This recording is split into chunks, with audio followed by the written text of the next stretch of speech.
हरे कृष्णा, राधे राधे। आज हम आपको बैसाख मास का 7वां अध्याय सुनाएंगे। श्री नारद जी बोले, मिथिलापुरी का धर्मात्मा राजा इस अद्भुत चरित्र को देख हाथ जोड़कर सुखपूर्वक बैठे हुए ब्राह्मण से कहने लगा, हे महात्मन, मैंने यह अद्भुत और आश्चर्यमय चरित्र देखा, जिनके धर्म के प्रताप से इक्ष्वाकु वंशीय राजा को मोक्ष हो गया।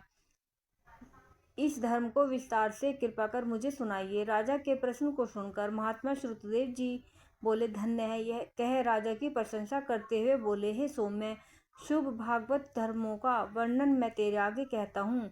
इसको जान लेने से प्राणी सांसारिक जन्मादि बंधनों से छूट जाता है।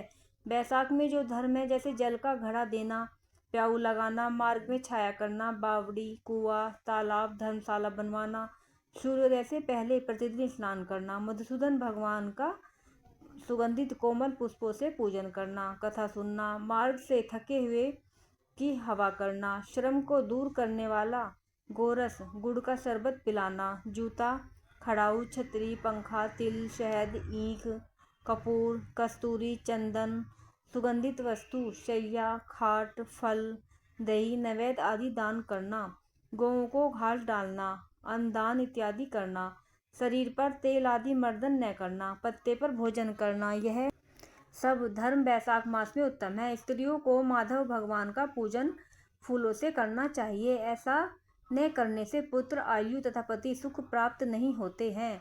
बैसाख मास में जल व अन्नदान, भूखे प्राणियों को अवश्य भोजन कराना चाहिए। न करने से पशु और पिशाच योनि मिलती है। हे राजन, मैं अन्नदान न करने की एक अद्भुत कथा तेरे सामने कहता हूँ। रेवा नदी के किनारे मेरे पिता पिशाच होकर भूख और प्यास के मारे शिथिल होने से उनकी क्षुधा और तृष्णा बढ़ गई।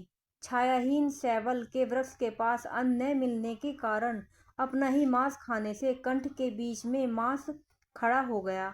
कंठ नली का छिद्र सूक्ष्म हो जाने से पीड़ा के कारण प्राण जाने का भय था। कुआं, बावड़ी, शीतल जल को विष समझते थे। मैं गंगा यात्रा के निमित्त जा रहा था, तब मार्ग में देवयोग से रेवा नदी के किनारे पर पहुंचा। वहां यह अद्भुत दृश्य देखा। शाल्मली के वृक्ष की जड़ में एक पिशाच भूखा प्यासा चिल्लाता हुआ अपना मांस खा रहा है। वह पापी मुझे मारने के लिए दौड़ा, परंतु मेरे तेज के मारे निहत हो गया। मेरे हृदय में दया उत्पन्न हुई।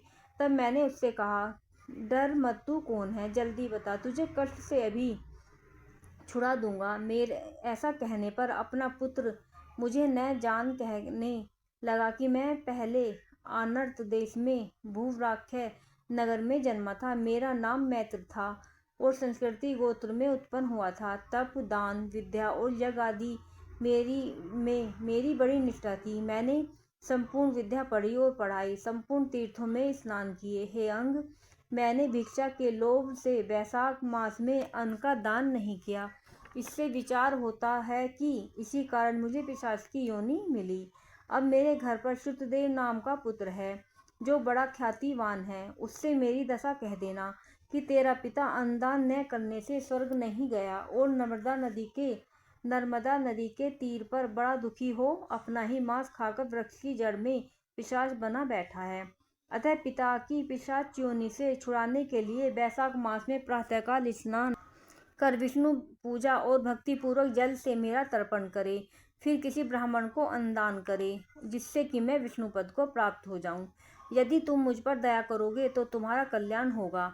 अपने पिता की ऐसी बात सुनकर दुख के मारे उनके पांवों पर बहुत देर तक लकड़ी की भांति पड़ा रहा और अपनी निंदा कर नेत्रों से आंसू भर कहने लगा कि हे पिता, तुम्हारा पुत्र मैं ही हूँ। देवयोग से मैं यहाँ आ गया हूँ। अब तुम्हारे बतलाए अनुसार यात्रा करके शीघ्र घर जा। मैं इसकी संक्रांति में विष्णु भगवान निमित्त अन्न अर्पण करूँगा। पिता की आज्ञा अनुसार मैंने तीर्थ यात्रा कर घर बैसाख के महीने में अन्नदान किया। तब मेरे पिता पिशाच योनि से मुक्त हो विमान पर चढ़ मुझे आशीर्वाद दे विष्णुलोक को गए, जहाँ से फिर कर नहीं आते हैं। इसलिए अन्नदान सब शास्त्रों ने बड़ा धर्म कहा है। हे राजन, यह सब धर्मों में सारभूत है जो मैंने कह दिया। अब और किस बात को सुनने की तेरी इच्छा है सो पूछ, मैं तुझसे सत्य ही कहूँगा। राधे राधे। बोलो मधुसूदन भगवान की जय।